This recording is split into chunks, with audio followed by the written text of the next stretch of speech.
Aku tidak pernah membayangkan suatu hari harus menghadapi bibiku sendiri di pengadilan. Setelah ibuku meninggal, dialah yang menampungku. Aku melihatnya hampir seperti seorang ibu kedua. Tetapi semuanya berubah ketika aku menerima panggilan pengadilan yang tak terduga. Di dalam gugatan itu, bibiku menyatakan bahwa aku berutang padanya sebesar 50.000 US dollar. Menurutnya, jumlah itu mewakili setiap makanan, setiap pakaian, dan setiap malam tempat tinggal yang diberikannya selama bertahun-tahun. Aku terkejut, seolah-olah seluruh hidupku telah diubah menjadi sebuah tagihan. Pada hari sidang, aku memasuki ruang pengadilan dengan jantung berdebar kencang. Di sisi lain, bibiku duduk dengan serius, memegang map penuh dokumen. Ia menatapku tanpa kasih sayang, hanya dengan dingin. Ketika tiba gilirannya berbicara, ia berdiri dan menyatakan di hadapan hakim, "Yang mulia, ini adalah rincian tagihan. Semua biaya yang aku keluarkan untuk keponakanku ada di sini, dan jumlahnya 50.000 dolar. Sudah sewajarnya dia membayarkannya padaku." Hakim mengambil map itu, membaca setiap item dalam diam. Ruangan seakan menahan napas. Lalu, hakim mengangkat pandangannya dan berkata, "Nyonya, jika semua biaya itu berjumlah 50.000 dolar, di mana 190.000 US dolar dari tunjangan jaminan sosial yang Anda terima setelah ibunya meninggal." Seluruh ruangan terkejut. Bibiku, yang sebelumnya begitu percaya diri, langsung terpaku. Wajahnya memucat, dan ia tak mampu menjawab. Ia mencoba membela diri, tetapi setiap kata terdengar seperti tersendat. Aku menggunakannya untuk merawatnya, untuk kebutuhan rumah." Hakim memotong tegas. "Biaya rumah tangga sudah tertera di sini. Uang itu tidak terlihat dimanapun." Bisik-bisik memenuhi ruang sidang. Apa yang seharusnya menjadi serangan terhadapku malah berubah menjadi skandal yang menjerat dirinya sendiri. Hakim kemudian menyatakan bahwa aku tidak berutang sepeser pun. Bahkan, hakim menegaskan bahwa penggunaan uang tunjangan yang diterimanya akan diselidiki. Bibiku keluar dengan tertunduk, tak sanggup menatapku. Dan pada saat itu, aku memahami kenyataan yang pahit. Terkadang, luka terdalam justru datang dari dalam keluarga sendiri. Setelah sidang berakhir, aku duduk lama di bangku pengadilan yang kosong, mencoba memahami apa yang baru saja terjadi. Bayangan wajah bibiku yang pucat masih terpatri jelas di kepalaku. Aku merasa lega, tetapi sekaligus hancur oleh kenyataan bahwa keluargaku sendiri mencoba menjatuhkanku. Di luar ruang sidang, beberapa orang berbisik-bisik, sebagian menatapku dengan kasihan, sebagian lain dengan heran. Nama keluargaku kini tercoreng di depan umum, dan itu adalah sesuatu yang tidak pernah aku bayangkan sebelumnya. Malam itu, aku pulang dengan hati yang berat. Rumah yang dulu penuh kenangan bersama bibiku terasa asing dan dingin. Setiap sudut ruangan seolah berbisik tentang pengkhianatan yang baru saja terungkap. Aku duduk di ruang tamu, menatap kosong pada foto lama keluargaku. Di sana ada ibuku, ada bibiku, dan ada aku kecil yang tersenyum tanpa beban. Air mataku jatuh tanpa bisa kucegah. Aku merasa seolah seluruh kehidupanku dibangun di atas kebohongan yang perlahan-lahan terkuak. Bagaimana bisa seseorang yang aku panggil keluarga, yang aku percayai, menghitung kasih sayangnya dengan angka? Pertanyaan itu terus menggangguku sepanjang malam. Aku hampir tidak bisa tidur, terbangun berkali-kali dengan perasaan cemas. Keesokan harinya, kabar tentang sidang menyebar cepat di lingkungan sekitar. Beberapa tetangga mendatangiku, menanyakan apa yang sebenarnya terjadi. Aku hanya bisa menjawab dengan singkat, tidak ingin membuka luka lebih dalam. Tetapi mereka semua sudah mendengar desas-desus, bahwa bibiku menuduhku berutang, dan hakim membongkar kebenaran. Sejak itu, pandangan mereka terhadap keluargaku berubah. Beberapa hari kemudian, aku mendapat kabar bahwa bibiku mengurung diri di rumahnya. Ia tidak keluar, tidak berinteraksi dengan siapapun. Banyak orang mengatakan bahwa ia merasa dipermalukan. Namun di dalam hatiku, Aku tahu rasa malu bukan satu-satunya hal yang ia rasakan. Ada ketakutan besar yang kini membayangi dirinya, penyelidikan resmi. Pihak berwenang mulai menelusuri kemana perginya uang tunjangan itu. Mereka meminta dokumen, catatan bank, dan bukti penggunaan dana. Setiap hari, berita buruk semakin menumpuk untuk bibiku. Aku mendengar bahwa beberapa asetnya mulai diperiksa. Bahkan ada kemungkinan ia akan menghadapi tuntutan pidana.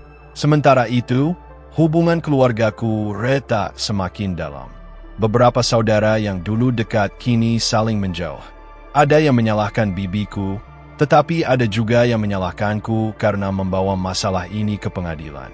Seakan-akan aku yang bersalah karena membiarkan kebenaran terungkap. Rasanya aku terjebak di antara dua sisi keluarga yang saling bertentangan. Malam-malamku dipenuhi rasa gelisah. Aku sering memimpikan ibuku, seolah ia hadir untuk menenangkanku. Dalam mimpi itu, ia hanya tersenyum dan menggenggam tanganku erat. Namun saat terbangun, aku kembali pada kenyataan pahit yang sulit kuhadapi. Kenyataan bahwa keluarga bisa berubah menjadi musuh. Suatu sore, aku menerima telepon dari seorang kerabat jauh. Suaranya bergetar, seolah menyimpan rahasia besar. Ia berkata, "Ada sesuatu yang harus kau ketahui tentang bibimu, sesuatu yang ibumu sendiri tidak pernah sempat ceritakan." Jantungku berdegup kencang mendengar kata-kata itu. Aku merasa ada lapisan kegelapan baru yang akan segera terbuka. Kerabat itu bercerita bahwa selama ini bibiku menyimpan rahasia keluarga yang kelam. Bahwa sebagian besar uang tunjangan yang diterimanya tidak benar-benar digunakan untukku. Sebaliknya, uang itu dipakai untuk menutupi aib masa lalunya yang ia sembunyikan dari semua orang. Aku mendengarkan dengan tercengang, tak percaya dengan apa yang baru kudengar. Ternyata, drama di ruang sidang hanyalah awal dari kisah yang jauh lebih gelap. Setelah mendengar pengakuan dari kerabat jauh itu, aku merasa dunia di sekitarku berputar. Apa yang ku ketahui selama ini tentang keluargaku ternyata hanya permukaan dari kenyataan yang jauh lebih rumit. Aku tidak bisa tidur malam itu, pikiranku terus dihantui pertanyaan demi pertanyaan. Jika benar bibiku menggunakan uang itu untuk menutupi aibnya, apa sebenarnya yang ia sembunyikan? Dan mengapa ibuku tidak pernah membicarakan hal itu padaku? Keesokan paginya, aku memutuskan untuk menemui kerabat yang menelponku. Kami bertemu di sebuah kafe kecil, jauh dari keramaian. Wajahnya penuh keraguan, seolah ia takut ada orang yang mengawasi. Dengan suara pelan, ia mulai membuka cerita masa lalu yang selama ini terkubur. Ia berkata bahwa bibiku pernah terjerat utang besar karena sebuah keputusan salah. Menurutnya, bibiku dulu terlibat dalam bisnis gelap bersama seseorang yang tidak dikenal keluargaku. Bisnis itu gagal total, meninggalkan utang dan ancaman dari orang-orang berbahaya. Ketika ibuku meninggal dan tunjangan sosial cair, bibiku melihat kesempatan untuk menutup semua luka itu. Alih-alih menggunakannya untukku, ia justru menyalurkan sebagian besar uang ke arah yang tidak jelas. Inilah rahasia yang selama ini ia pertahankan dengan penuh ketakutan. Aku mendengarkan dengan jantung berdebar. Setiap detail terasa menusuk hatiku. Selama ini aku berpikir pengkhianatannya hanya soal uang.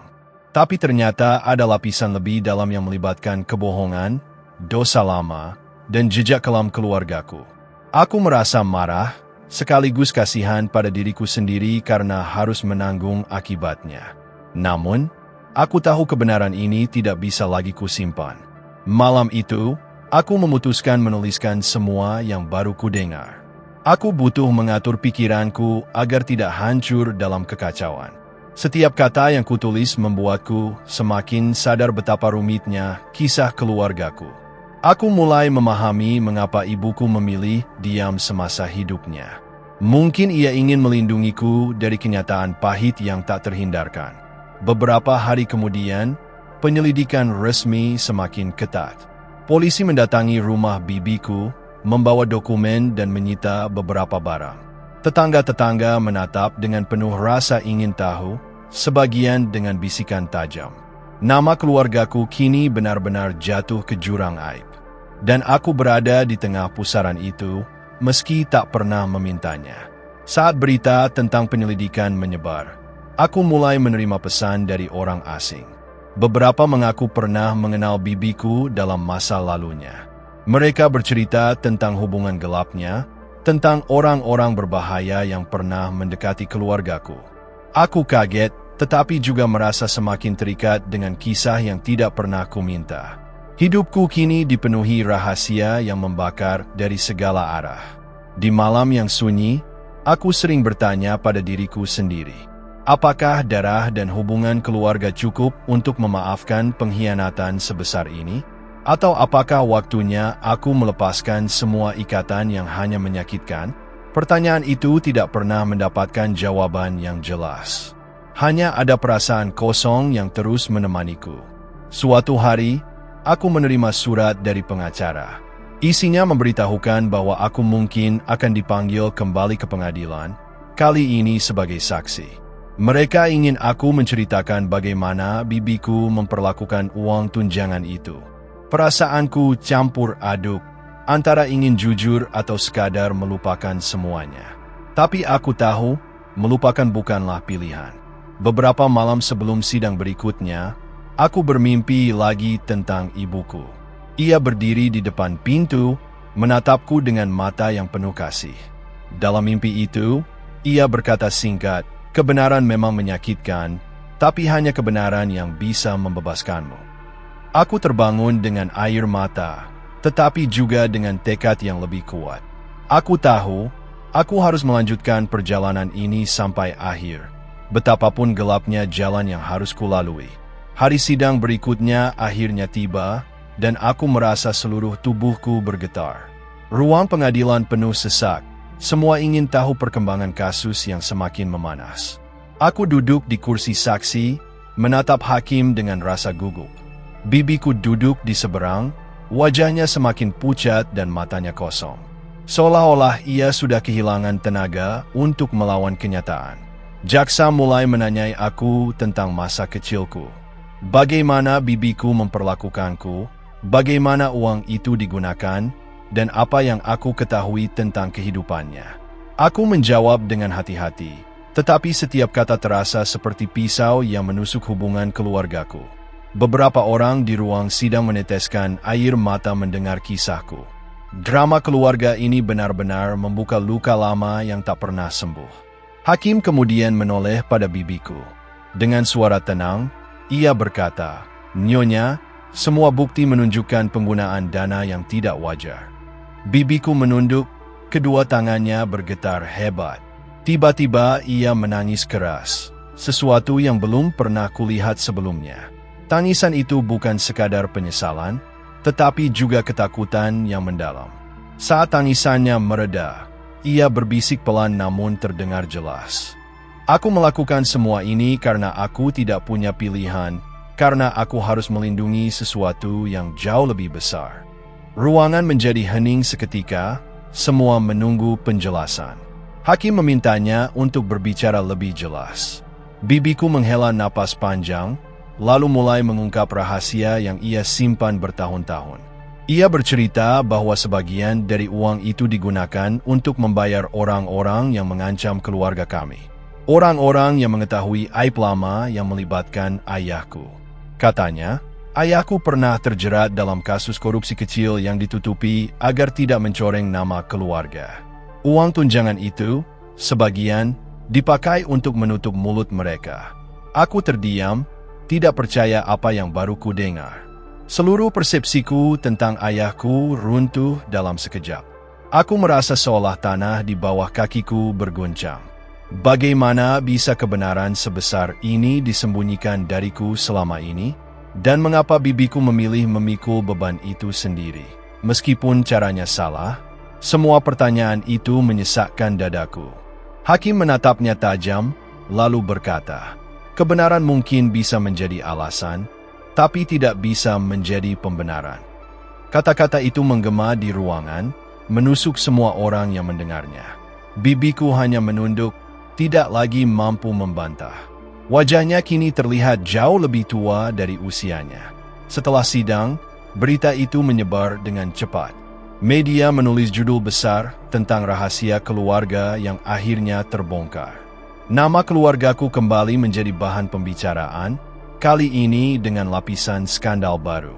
Aku berjalan keluar pengadilan dengan langkah gontai, diikuti tatapan penuh rasa iba dari orang-orang. Aku merasa telanjang di hadapan dunia, tanpa lagi tempat untuk bersembunyi. Malam itu, aku duduk sendirian di kamarku. Gelap, sunyi, hanya suara detak jam yang menemani. Aku merenung, mencoba memahami arti semua ini. Apakah keluarga hanyalah kumpulan rahasia dan kebohongan yang saling menjerat? Ataukah ada cinta yang nyata di balik semua luka ini? Aku mulai menyadari bahwa hidupku tidak akan pernah sama lagi. Masa laluku telah tercabik, masa depanku kini dipenuhi bayangan. Namun, aku juga merasa ada kekuatan baru yang tumbuh di dalam diriku. Kekuatan untuk menghadapi kenyataan, seberapapun menyakitkan. Karena aku tahu, hanya dengan menerima kebenaran, aku bisa menemukan jalanku sendiri. Setelah malam panjang penuh renungan, aku memutuskan untuk menulis surat. Surat itu bukan untuk hakim, bukan pula untuk publik, melainkan untuk diriku sendiri. Aku ingin menuangkan semua luka, semua rahasia, agar bebanku sedikit berkurang. Kata-kata mengalir deras di atas kertas, seolah aku sedang berbicara dengan sosok yang tak pernah bisa kujangkau. Sosok ayahku yang kini kulihat dengan wajah berbeda. Di sekolah, teman-temanku mulai menjauh. Mereka seakan takut terlibat dalam bayangan skandal keluargaku. Beberapa berbisik-bisik di belakangku, menyebutku anak keluarga yang hancur. Aku pura-pura tidak peduli, tapi setiap bisikan menusuk hatiku. Dunia remajaku terasa runtuh seiring hancurnya nama keluargaku. Guru-guru mencoba bersikap biasa, tapi aku bisa melihat tatapan kasihan di mata mereka. Tatapan itu justru lebih menyakitkan daripada ejekan. Aku ingin berteriak bahwa aku bukan hanya bagian dari drama keluarga ini. Bahwa aku punya mimpi, punya masa depan. Tapi semua suaraku terkunci dalam tenggorokan. Suatu malam, Paman datang ke rumah. Ia jarang muncul, tapi kali ini ekspresinya serius. "Kamu tidak boleh menyerah," katanya pelan sambil menatapku lurus.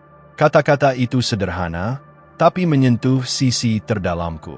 Untuk pertama kalinya, aku merasa masih ada orang yang percaya padaku. Namun, keesokan harinya sebuah surat datang. Surat tanpa nama, berisi ancaman halus. Rahasia belum selesai. Jangan coba-coba membuka lebih banyak. Jantungku berdegup kencang saat membacanya. Siapa yang mengirim? Dan rahasia apa lagi yang masih tersembunyi? Aku menunjukkannya pada bibiku. Wajahnya langsung pucat, tangannya gemetar. Mereka masih mengawasi, gumamnya nyaris tak terdengar. Aku mendesaknya untuk menjelaskan, tapi ia hanya menggeleng. Ada sesuatu yang lebih gelap daripada yang sudah ia akui di pengadilan. Malam itu aku tidak bisa tidur. Aku memandang keluar jendela, merasa ada mata-mata yang menatapku dari kegelapan. Bayangan pepohonan pun tampak seperti siluet manusia yang mengintai. Aku merasa terperangkap dalam lingkaran yang tak ada ujungnya. Lingkaran rahasia, ancaman, dan kebohongan. Beberapa hari kemudian, kabar mengejutkan datang. Salah satu saksi kunci dalam kasus bibiku ditemukan tak bernyawa. Polisi menyebutnya kecelakaan, tapi aku tidak percaya. Terlalu kebetulan, terlalu misterius. Aku mulai curiga bahwa ada kekuatan besar yang tidak ingin kebenaran sepenuhnya terungkap. Paman kembali menemuiku, kali ini lebih gelisah dari sebelumnya. "Kalau kamu terus mencari, hidupmu bisa dalam bahaya," katanya. Tapi aku tidak bisa lagi berhenti. Semua yang sudah terungkap hanyalah permukaan. Dan aku ingin tahu apa yang tersembunyi di bawahnya. Aku mulai mencari catatan lama ayahku. Buku harian, dokumen, apa saja yang bisa memberi petunjuk. Di laci terkunci, Aku menemukan map berisi potongan koran tua. Artikel-artikel tentang proyek pemerintah, tentang nama-nama pejabat yang tak asing. Dan di antara semuanya, nama ayahku muncul berulang kali, terselip di antara bayangan korupsi besar. Malam itu, aku kembali menatap map penuh artikel korupsi yang kutemukan. Jantungku berdegup keras, seakan tubuhku tahu sesuatu yang lebih besar akan pecah. Nama ayahku terpampang jelas di antara dokumen-dokumen gelap itu. Semua bisikan, semua rahasia, akhirnya membentuk gambaran utuh. Keluargaku terikat dalam jaringan korupsi besar. Aku sadar, kebenaran ini bisa menghancurkan lebih dari sekadar nama keluarga. Jika terbongkar, banyak orang berkuasa akan jatuh. Dan justru karena itu, mereka ingin membungkamku. Ancaman yang kuterima bukan sekadar kata-kata kosong, itu peringatan terakhir. Saat aku mencoba memutuskan apa yang harus kulakukan, suara kaca pecah terdengar dari ruang tamu. Beberapa pria bertopeng masuk, langkah mereka berat, niat mereka jelas. Bibiku berteriak, paman mencoba melawan, tapi semuanya berlangsung cepat. Salah satu dari mereka menarikku, namun sebelum sempat membawaku pergi, sirene polisi meraung dari luar. Dalam kekacauan itu, sebuah ledakan kecil mengguncang rumah. Api mulai menjelat tirai, asap memenuhi ruangan. Aku berlari sekuat tenaga keluar bersama bibiku, sementara paman tertinggal di dalam. Suara teriakannya menjadi gema terakhir yang kudengar darinya. Polisi berhasil melumpuhkan para pria bertopeng, tapi rumahku telah berubah menjadi puing-puing terbakar. Dan bersama puing-puing itu, seluruh warisan rahasia keluarga terkubur, setidaknya sebagian besar.